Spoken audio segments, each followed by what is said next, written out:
Symptomatic behavior, such as violence and bullying within such a system, let's say a school or community, is from this perspective a consultation in action to the authority structure of the administrative system. Now, I'll send you this paper so you can, it's a convoluted idea, but the important thing here is that this particular system sees bullying as a symptom of a community mindset that we've called abdicating bystander.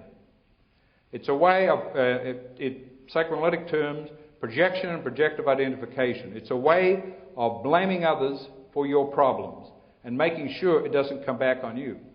Now, in this particular rather difficult to see, I'm afraid, slide, you can see some of it graphically represented. If you put it all together then, you have a sort of an equation. A victim and a victimizer are in constant change with each other. You have both two types of bystanding, helpful and destructive.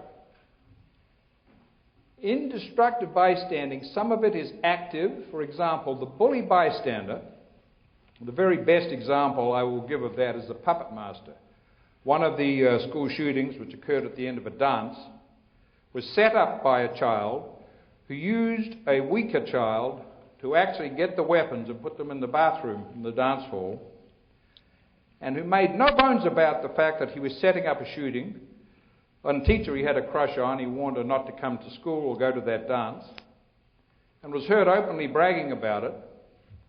And he himself did not go to the dance, but he did turn up to see in time to see the shooting, in which a child and a teacher were murdered.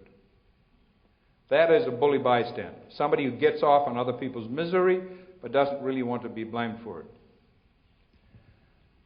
A sham bystander you often see in politics.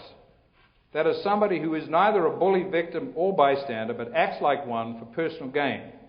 And it's very effective. A good politician can adopt these varying roles, and I imagine a few good attorneys, right?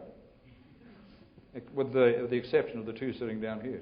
I wouldn't dare say it anyway. So we have sham roles. The passive roles, our experience with victim bystanders is these are often abused children who get very frightened. They get entrained by the bully. They often will work for the bully, but they don't really want to. They're just too afraid to get beaten up or hurt if they won't do what the bully wants. So we've called them victim bystanders.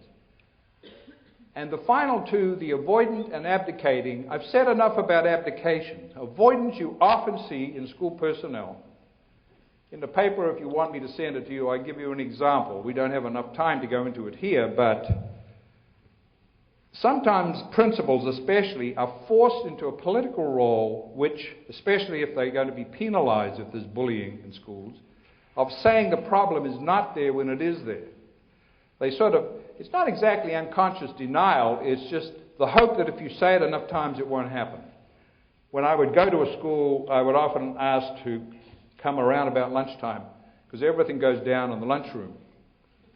And I was in one school in which a very good principal had told us there were no problems with bullying, and within literally 1 minute, one child was knocked out, a sequence of bullying about his mother that finally he had enough.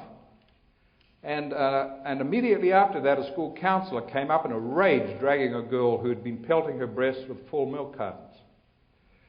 So the problem in that school of avoidance, it's sort of like I'll look the other way, and perhaps by grace of God and good luck, the problem will go away, but it doesn't go away. So the abdicating role is the role all of us are in who do nothing about the problem that we know is there. We send our children to private schools. I am to blame for that. And many of us here who make a little money do that. Do not stand for public office, won't work on school boards, will not confront problems. I wish there were more. You should clone yourself, Dennis. More people like you are needed as examples of non-abdicating bystanders who become helpful in the role, what amounts to altruistic roles, essentially. So then, on the near side of this diagram, the helpful bystander is both self-aware and reflective, can read other people, and is not impulsive, but a destructive bystander is impulsive, concrete, and misreads danger signals. So what you have is a non-mentalizing environment, and if it becomes the whole school, a true nightmare is in process, which may in fact not be known until a lethal act. I spent quite a few hours with the staff of Columbine because I had heard that they were not aware of what was going on. The school was considered the jewel of Colorado. It had one of the highest academic performances and college entry rates of any school. It was one of the top schools in the U.S. And I truly believe the teachers did not know what was going on, partly because the school is so huge.